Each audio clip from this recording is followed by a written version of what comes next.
Hey guys, Jay-Sensei again. This movie, what if Mark was the strongest Viltrumite? Or born as the strongest Viltrumite.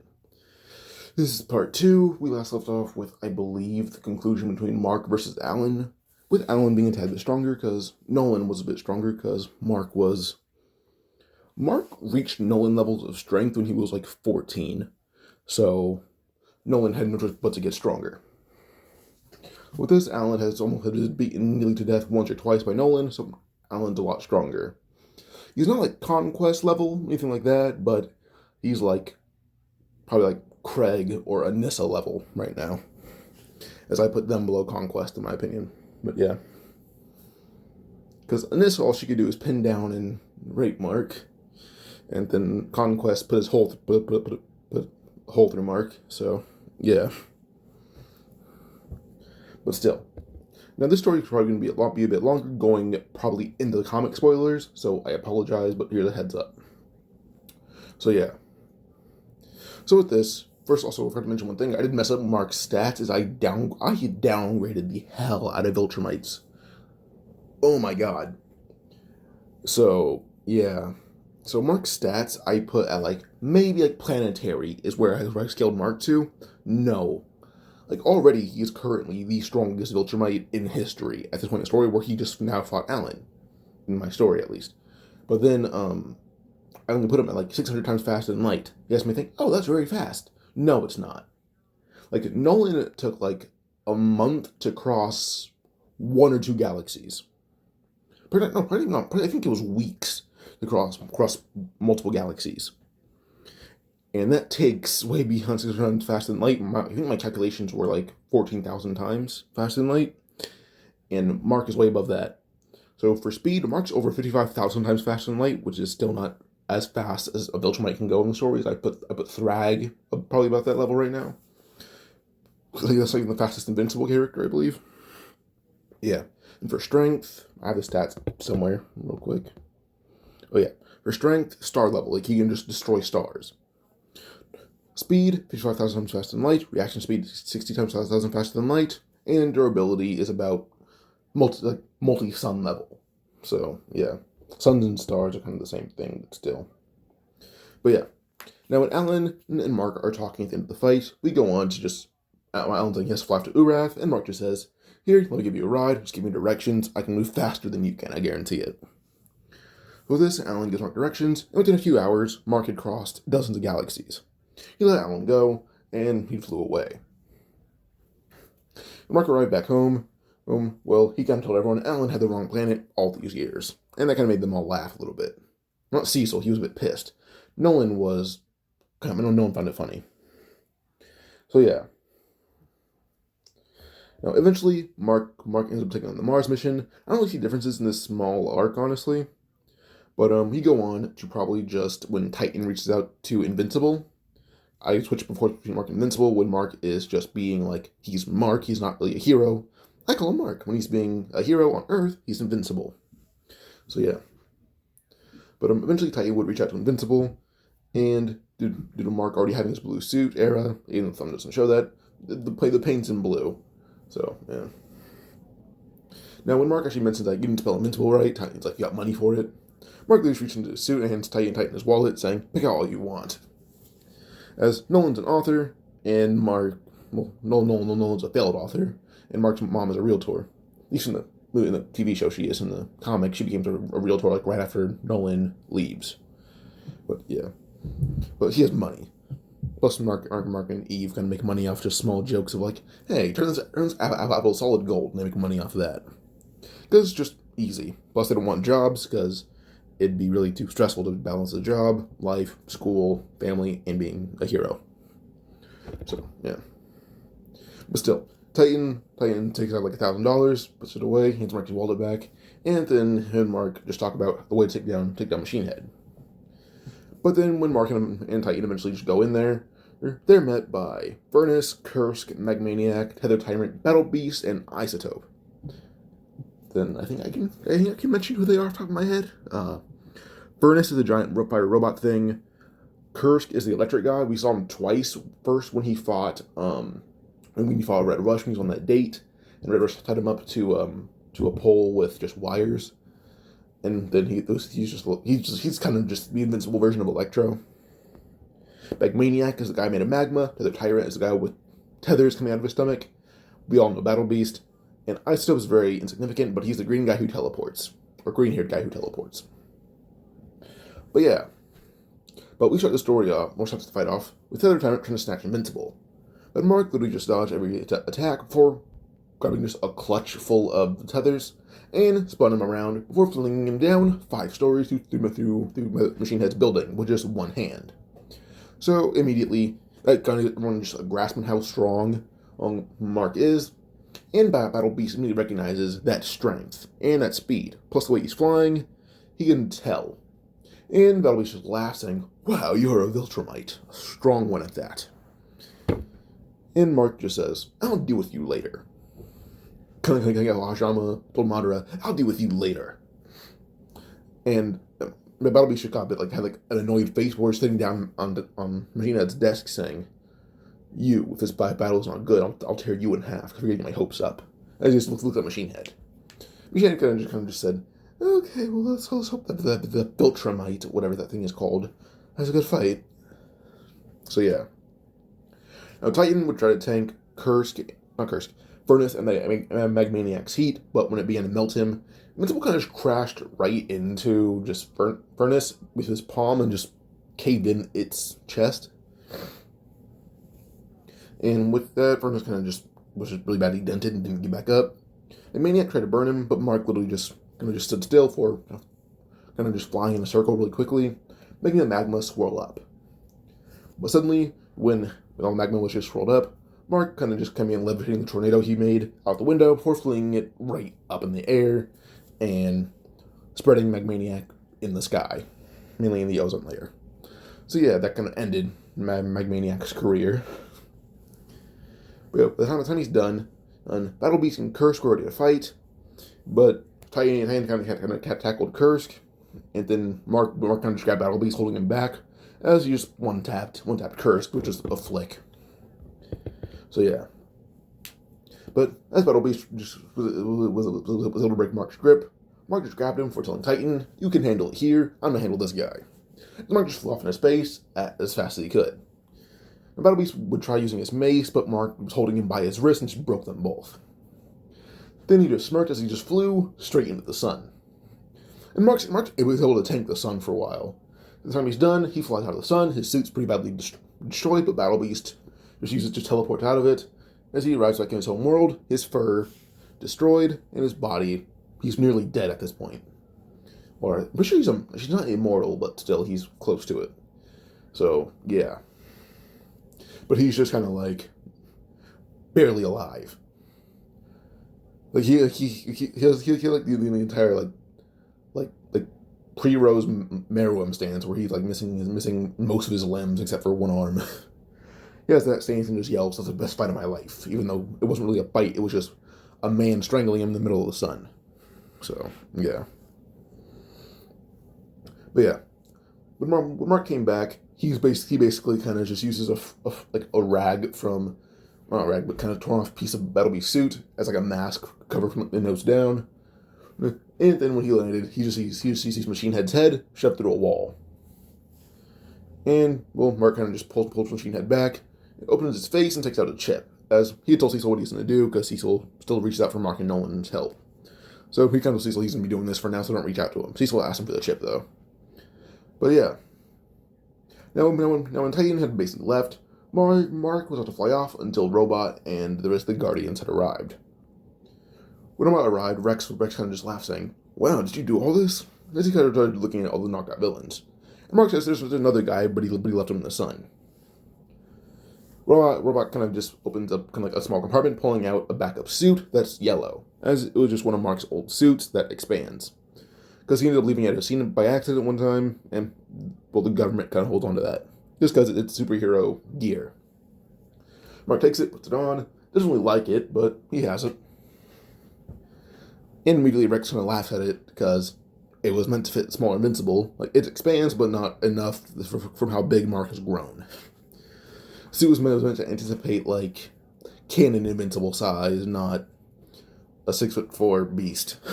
So, yeah. Mark is built more like a stereotypical Viltrumite. But, yeah. But, yeah. But Robot receives a chip, then Mark ends up leaving.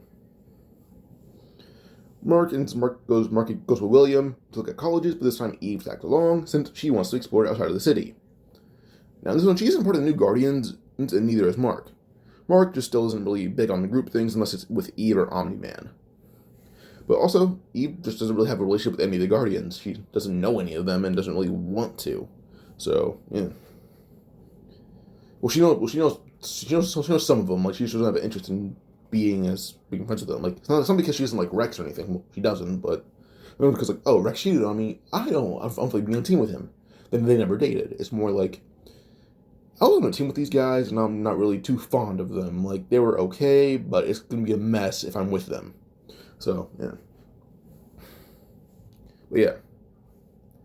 Now, this is the exact same arc, basically, until the robots attack, where this time, Mark and Eve just immediately start decimating the robots with really no difficulty. Well, but one of the robots gets close to harming William, Mark does have a small rage boost, and starts pulling the robots to pieces, like it's nothing. Well, it already was nothing to him, and now he's doing it much easier. It's like a hot knife through butter. So, yeah.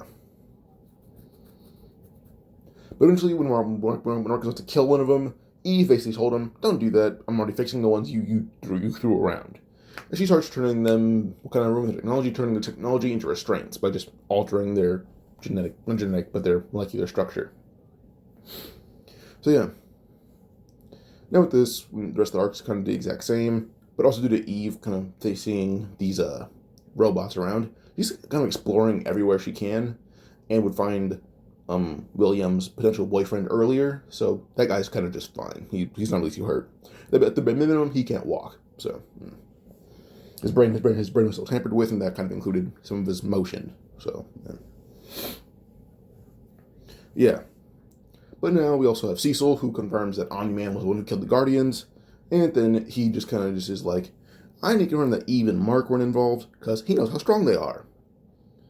And it was just because he just used security cameras worldwide and found out that Mark and Eve were in Paris celebrating their anniversary. So they're fine.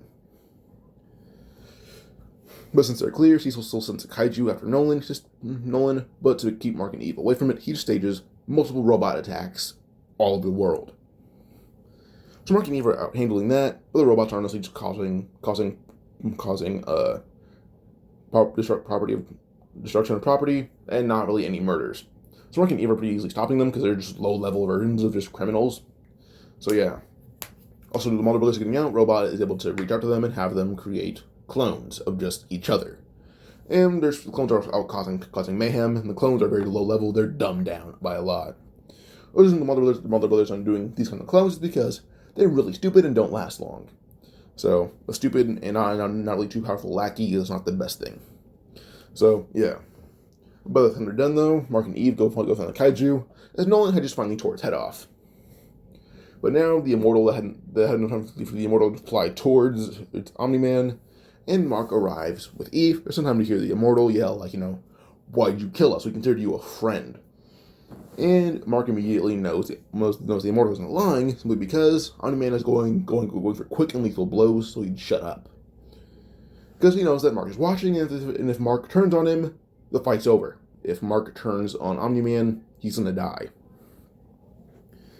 So Omni-Man would eventually try to just make Mark understand, but Mark just gets even more pissed off at Omni-Man's reasoning of why he would do this. Mark just looks at Omni-Man right in the eye and yells at Eve, telling her, Eve, put the Immortal in a barrier so he has time to heal. I'm shoving this invader right off the planet. So Eve twists the barrier around the Immortal, and she then just kind of puts a small barrier around Mark and Omni-Man, knowing he could probably hold them temporarily so they don't cause too much destruction. So yeah. Now there's a very big reason why Mark's winning this fight, besides the fact that for plot. Due to Mark and just Viltrumite durability, due to him being so advanced and growing with age, he's an actual immovable object. And he's the immovable object guarding Earth. Omni-Man is a wannabe unstoppable force. So, immovable object versus unstoppable force. Well, usually we know who'd win that. But Omni-Man wants to be unstoppable. he is not. So when he tries to hit Mark, he's bruising Mark, sure, but his hands are breaking with each punch he lands on Mark. Point where Mark kind of just treats him how Omni-Man treated the Immortal, where just literally just punching the gut, almost punching a hole through you, then kind of like that. And at the fight, he just goes with Mark just slamming Omni-Man's head into the ground over and over again. But Mark can bring himself to kill Omni-Man, as yes, Mark does kill villains if they're going to pose a threat to the world more than once. But he knows his dad is smart, and also he doesn't have the heart to do it. He just looks at his dad and says, "Get out of my sight before I demolish you." And Omni-Man flies off. Mark flies off as well, is able to have the same effect, like we had Omni-Man, who was crying, covered in blood, and the speed was flying. Immediately, the blood and tears evaporate. This time, that's Omni-Man's blood and tears, and that evaporates. And Mark's tears and Omni-Man's blood on him evaporates as well. So, yeah. Now, more time passes. Mark and Alan talk again. Alan is shocked, but Mark just talks to him, saying, I don't want him dead, but I want him found. I'll join the coalition to help. My girlfriend might too. She's not really too big on only helping Earth. She wants to do as much good as she can. The coalition will help her with that. So yeah. So Alan and Mark visit Eve, and she immediately agrees. And Alan is able to just tell them, let us talk to, or let me talk to the great Thetis, and I'll see what he says. So yeah. Now, in the original timeline, like the original Invincible comic universe, we have Angstrom Levy, who everything goes the exact same way for him. That just goes as usual. Mark has really no Angstrom Levy arc, because he has a branch. He's not the main universe. He's not the main continuity. But yeah, so we have Mark, who's confronted by the Immortal. Now, when he tries to basically tell Mark he has an eye on him, Mark grabs him by the throat and he says, "I chose your words over my father's." And I thought that proved myself enough. I'd be willing to do anything to prove myself innocent right now, but honestly, I don't care anymore. And he says, me and Eve have better things to do than clean up our reps for teaming up with an alien. Even though Mark himself is kind of an alien, but still. But Mark ends up throwing this in the Immortal's face of that, you have better things to do, like go manage a team who can't handle a mission without fucking up an entire city and having at least one civilian casualty. Because you guys are a damn mess. So just kind of pointing out that Immortal's team is shit. It's not great at all, and it's kind of his fault for not stepping up as leader. So yeah. The Immortal got mad as he tried to punch Mark in the face, but due to Mark kind of healing from the very minimal bruising he got from his dad, and that still boosts his power. So the moment that the Immortal hit him, his hand kind of just exploded, just at how hard he was hitting, and kind of just shattering it completely. But the Immortal kind of just flies off, immediately holding his hand as it regenerates. So yeah. Now Mark does do some work for Cecil to get his mind off his dad, including the Atlantis thing, where when it came to that giant fish thing, Mark literally just one-taps it, and that's the fight right then and there. He punched a hole clean through it, and that was the fight. He just kills it that easily. Also, when it came to Darkwing's assistant, the assistant tried to mention, we have an exoskeleton that's meant to handle you superhumans. But Mark kind of said, well, I'm an alien, not a superhuman. And kind of goes over his feats, I can travel across galaxies within minutes to hours. And then he can I can destroy a planet with just my fists. Yeah, the exoskeleton is not giving you those abilities. Immediately he appeared behind Darkwing's assistant and immediately tore out the exoskeleton, kind of paralyzing him. So yeah, he flies the assistant to Cecil, and yeah. What else? Yeah. Eventually, Mark and Eve have everything they need from Earth packed up, but they're about to leave to Telescria. But before they do, a ship appears in front of them. Not ship, a person does, and it says, the person says, "Hello, Eve. Hello, Invincible, and hello, Atom. Wait, no, Atom, Eve. I am Seance Daw." Before he can even say the word dog, Mark just grabs it by the throat and starts crushing it. And it says, "Seance Dog is a comic book character that I love, and you're ruining his image right now. Who the hell are you?" just cut the shit and tell me who you are before I have to kill my favorite comic book character. The Thraxan disguise drops immediately. Eve does make Mark let him go, or at least not have such a tight grip on his throat. And the Thraxan says, I am from the planet Thraxa, and we seek the help of Earth's strongest heroes to defend us from meteors that threaten our planet's safety. Mark and Eve kind of smiled at this, as they think a change of scenery would be good. Eve says, come on, Mark, let's do it. And Mark just says, alright, got it, let's go. But he does actually ask Eve, can you call Alan to get him to pack up, or can you get Alan to call a ship to help us fly everything out and get my mom there too, because we're not going to be there. So Eve says, yeah, she'll do that, as she calls Alan.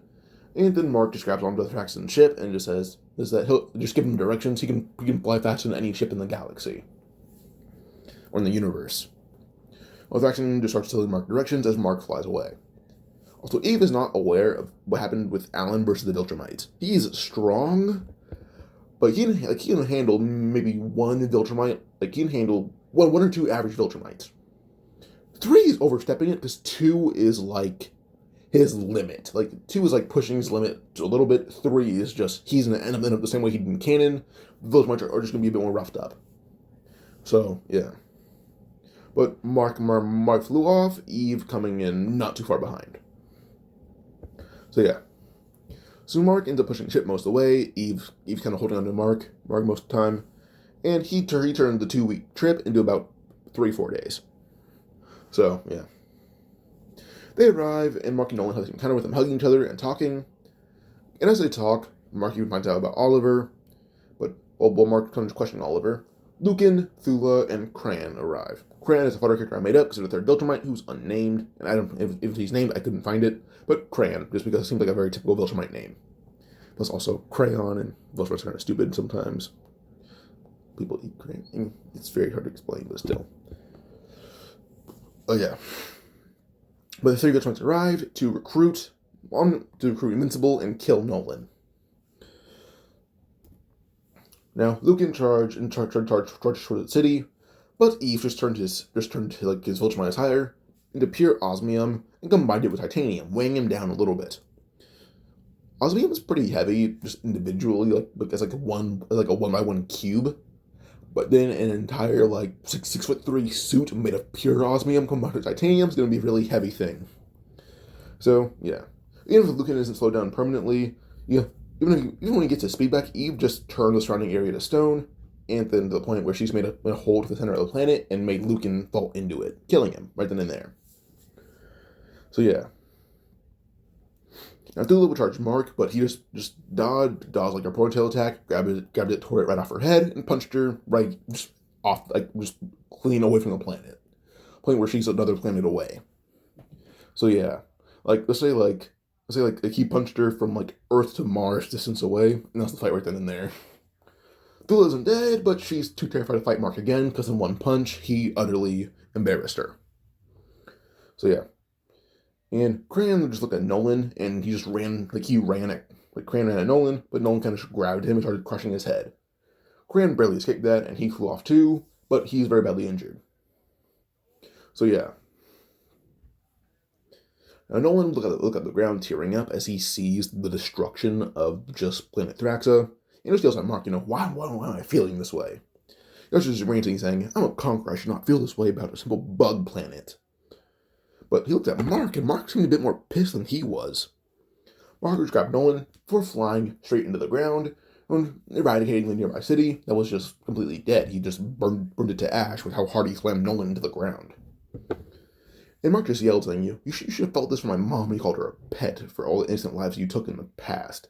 You have nothing right now. You're pushing away the only people in your life that will be there. What will you have after 500, hell, even 1,000 more years? Who will you have? What will you have? And Nolan kind of teared up, because he'll have nothing except Mark and Oliver. The Viltrumites probably still want him dead. He'll have 2 people, and he's pushing those 2 people away. He's encouraging them to leave him alone. So Nolan just teared up and just said, I'll have only you and Oliver. Mark just smiled, and was still crying, and just said, that's right. Now please be my dad again. And Nolan and Mark share one more embrace. So after this, the embrace breaks apart after what felt like hours, and then they end up, well, Mark and Nolan end up leaving with Eve to planet Telescria. So yeah.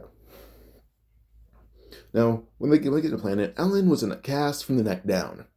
Now I'm gonna laugh, saying, "Oh, hey guys, sorry, I couldn't go get your mom, but my girlfriend." Suddenly, Alan's back in the back of the head, and he says, "My commanding officer, Telia, got her, and your bags for me." And immediately, Telia kind of said, it was no biggie. Alan just says, some Viltrumites tore me apart. Nolan and the other two, Nolan and his team share a look, and Mark's words were, "Orange hair asshole, ponytail asshole, and bald asshole." As he doesn't know their names, and they're assholes to him, so he said that. Mark asked that, but Eve kind of just zapped his special area, and she says, "3 evil Viltrumites," as she's trying to be somewhat respectful to Alan's current condition. But Alan nodded, saying, "Yeah, Mark's explanation helped a bit more, but yeah, it was them." As he just tells Eve, saying, 3 evil Viltrumites doesn't narrow down over 1,000 evil Viltrumites.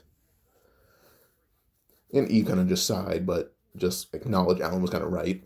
But also Mark was also very upset that his friend was torn apart. So, yeah. So, yeah. Now, Debbie meets Oliver, and she makes a joke saying, like, "Oh, he's 2 kinds of alien." Nolan would laugh, saying, "To me, Mark and Oliver are only half alien, so just try to make a small joke, but Debbie kind of pick up a chair and hit him over the head with it, not really doing any damage, but it's better than breaking your hand slapping him." And she says, you don't get to correct me and act like it's playful banter. You threw away 18 years of my life that I could have had possibly a better life with me, and Mark could have a better life. You threw that away and wasted it. So me and you are not on good terms right now. Don't talk to me. So yeah.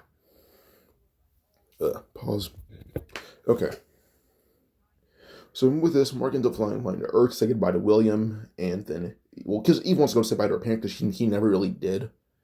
But Mark goes to say bye to William. Eve goes to say bye to her parents, and Nolan just sends like message with Mark, and Mark gives Cecil like kind of a VHS tape. Cecil plays it to the entire world, and it's just an apology on Omni-Man's behalf. Never really hurt any of them, but still he tried to, and that apology actually kind of waved it away, so it worked. If anything, he destroyed a poor farmer's field, and that's about it. Well, and the Guardians, he killed them, but still.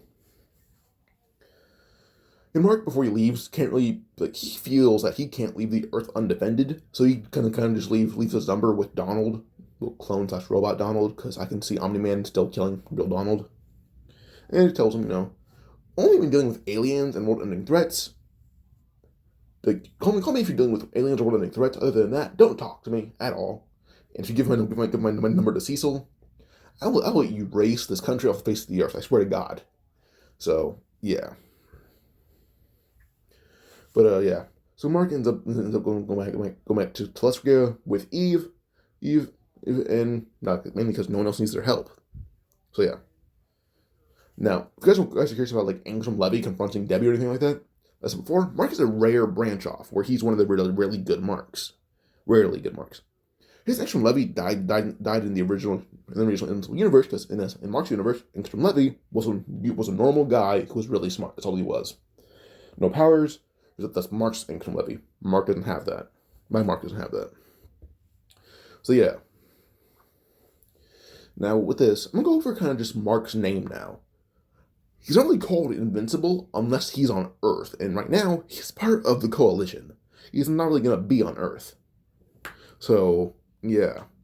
Also, just for the future, I know this is going to get a bit advanced, Mark's universe is a bit more technologically ahead than the original Invincible universe, simply because I want it to be that way. So, yeah, gotta have some ways to set it apart from canon. Yeah. Now, with the Coalition, Mark and Nolan plead their case as Viltrumites on the side of the Coalition. But Mark ends up kind of calling Donald and Cecil they both vouch for Mark, as the entire country, or the entire planet, should thank Mark for being there. They could have thanked Nolan, but things happened. So, more or less, like, the Coalition thinks they should imprison Nolan, but due to just some cases of him being a mildly good person for a few years, they can't have him on parole. So, not kind of like house arrest mainly. With him being kind of on somewhat house arrest, well, yeah, he's on Alan arrest, where he's kind of forced to be Alan's partner, and he can't be out of Alan's sight for more than 5 minutes. So, yeah. But Mark and Eve are just assigned as partners. And Thetis would end up revealing to the Four that he's a Viltrumite as well. So, yeah. Now a few months, maybe even years pass, probably 2 years, Mark's now 20. I'll say 2 years pass, Mark's 20, and all that. For Mark's strength, if you guys know what, like, UI Scuddy is, or Scooty, that's just the biggest sun, I think, ever. Mark's strength is capable of destroying that times 10. So, like, I think the surface of it is 1.1 billion kilometers. Mark does that to 10.1 billion kilometers. You can destroy that much with just his all-out strength. So, yeah. His highest speed is 77,000 times faster than light. His reaction speed is basically uncalculable, so he can basically react to anything. His just everything about him is that good. His durability is he could damn well be invincible, but there's really no one who can harm him right now, so they don't know that. His IQ is pretty high, but at about 170, simply because he didn't go to college. The Coalition kind of has him going through the equivalent of college with Eve. So, yeah. But it's a bit more advanced, and Mark's a bit smarter. So, yeah. Nolan and Alan are both about conquest level now. Like, they're just that level. And then Eve, due to how much control she has of her powers and knowing a lot more about the galaxy's materials, she's probably the same threat level as someone like Thrag or Battle Beast now. So, yeah. Pause. But yeah, due to Eve's just expanded knowledge of just all the materials in the world, or in the galaxy, universe, her threat level increased by a lot. So yeah. But at this point in the day, Mark, Nolan, Debbie, Eve, Alan, Telia, they were all out eating until Mark's phone had rang. And Mark ends up answering it, and he hears it, Cecil. And he says, like, Cecil says, Mark, Cecil, we need to see if you and your Coalition pals can help us get with some assistance that we need on a Mars mission. And Mark kind of decide and just let Thetis listen into the details of the mission. And it's about the sequids. And Thetis would send Mark, even Alan, on the mission. Nolan is kind of just... His Alan thing kind of just ended, where he lives with Alan and Telia, but he's not really forced to be Alan's partner anymore. So, yeah. Now, this mission goes pretty much the exact same as canon. Mark and Alan took the Immortal in his place this time, because he tries to get arrogant. Mark and Alan kind of just put it aside. Like, Mark's like, we're faster, we're stronger, we can't get injured, we're too strong. You're in the way, if anything else. You're preventing your team from leaving early just because of how arrogant you are. So, yeah. Now, at the end of this arc, there's a very key difference. The key difference is that Alan and Mark are part of the Coalition. If there's a possible world, like, at bare minimum, there's a sea-level threat on a planet they're protecting, they have to make sure it can't come out again. So even if the sequids are destroyed on Mars, they need to check out everyone on the ship, which includes the Shapesmith. The Shapesmith is currently the mother base for all sequids. So, not for all sequids, but he's kind of just the home base right now for the main sequids. So Mark and Alan point that out. Mark just grabs him and tells him, I'm not going to kill you. The Shapesmith understands that and just literally just tells Mark, into the sun, they'll die with me. So Mark flies them into the sun. And Mark still sees a bit of Battle Beast's armor still there, which kind of makes him laugh. Because he didn't realize it was that durable, but he just flies it out of the sun and just leaves it in space. So, yeah. But Mark then pushes the ship back to Earth at top speeds, while Eve ends up using her barrier to protect the ship's exterior. Kind of turning it into a whole different substance, just that could handle Mark's speed as it's being pushed. When they arrive back on Earth, they arrive in the middle of the Lizard League's attack. When they arrive in the middle of the attack, the Immortal will get there as fast as possible, because he hears that Duplicate is being pretty badly pushed in the attack. So the Immortal arrives, leaves along with Earth's hero, Invincible. Duplicate is almost killed in this fight, but the Immortal would save her, as Mark saves Rexplode from being shot in the head. Yes, in canon, Rexplode is shot in the head and he lives, but he doesn't die yet. He does die at some point, but not yet.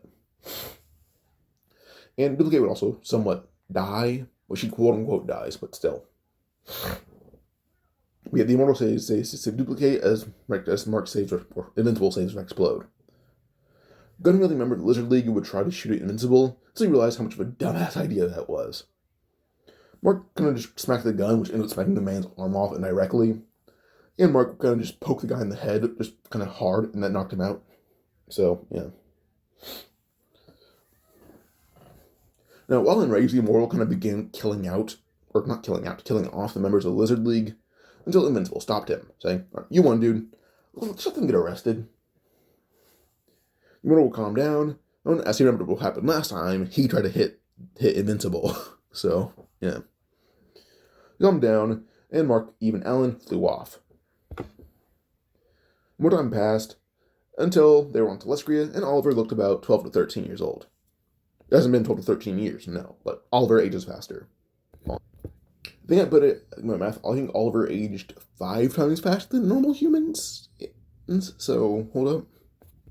Like, at this point, Oliver's like 2.5 years old, and Mark would be about like 22. Actually, no, he was 18 when we met Oliver. This point is like I think the math was like 2 points. Mark's like 21 right now, so yeah.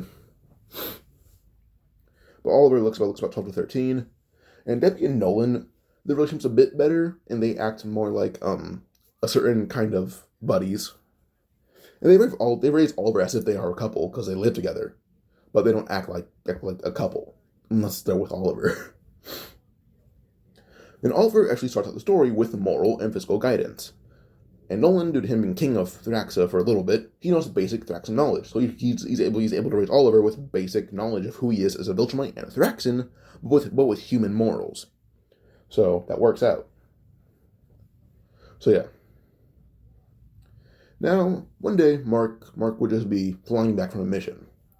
While he's flying back, he was on a cold planet, so he's kind of sitting by the sun, just warming up for a little bit, even putting his hands in it just because it doesn't affect him. Or, well, it doesn't affect him over long periods of time. Or it doesn't affect him for short periods of time. Over long periods, it does burn him. But as he sighed, he turned around and saw 3 Viltrumites. He got ready to fight, only for more to appear, grab him by the arms and legs, and fly him into the sun, sacrificing themselves to hold Mark in place. The sun is a very big object that can be used for combat. I like it. Now, Mark eventually got them off, but more Viltrumites kept arriving, diving into the sun, trying to hold Mark in place. But eventually Mark got out of the sun, his suit being basically all but burned off, and his skin having very large burn marks on it. Now, Mark had killed every Viltrumite in his way, but he's still kind of tired from that. Until a large man wearing red had arrived. And he says, "So, you're Mark Grayson, Coalition's greatest soldier, the hybrid traitor." Thrag appeared along with thousands of Thraxan hybrids and dozens of normal Viltrumites. The reason there's Thraxans right now is because, well, look at mentioned they aged faster. So when they heard about someone somehow when they heard about how strong Nolan was and how strong Mark was, Thraxans are just what they needed, and they took advantage of that immediately. Immediately, they took advantage of Thraxans. So, Thraxan children are here early. So, with that, all of them begin trying to attack Mark. And Mark, well, Thrag doesn't really attack at all, same for Craig. In fact, Craig and the Thrag kind of just tag one from time to time, hitting Mark in the liver or in the neck. Not only fighting themselves, but letting other people fight him until he's tired out. But then Mark is tired out, Thrag kind of grabs him by the jugular and holds him in the sun, as Mark gets to pour all of his energy and breath into holding up his durability until he faints. When Thrag felt Mark stop moving, he pulls him out of the sun, and then lets him be healed, and he flies off with Mark in tow. Now, once Mark is captured by the Viltrumites, they have the technology that was capable of restricting someone like Thrag. They enhanced it to restrict someone like Mark. Once Mark is restrained in a room, Thrag is approached with a piece of paper by, well, Anissa and Thula. And they actually mentioned the paper is meant for, well, the paper was an idea that was actually reached out by Viltrumite scientists to create more Thraxan children, but with Mark. They mentioned that if they could create more Viltrumites who could grow to the corresponding Mark at double his actual aging speed, the Viltrumites can grow past conquering the galaxy. They can conquer the universe. And then, well, it kind of makes Thrag think. Then she says, he's going to add on to it. Any female who's with the Viltrumite Empire must create a child with Mark. In the meantime, we're going to work on technology that can mimic Thraxan aging, so the kids can be born faster. With this, Mark kind of turns out to be a bull for the Thraxan Empire. Not Thraxan, Viltrumite Empire right now. That's where I'm ending the story off right now. If you guys enjoyed, like and subscribe for more. Adios.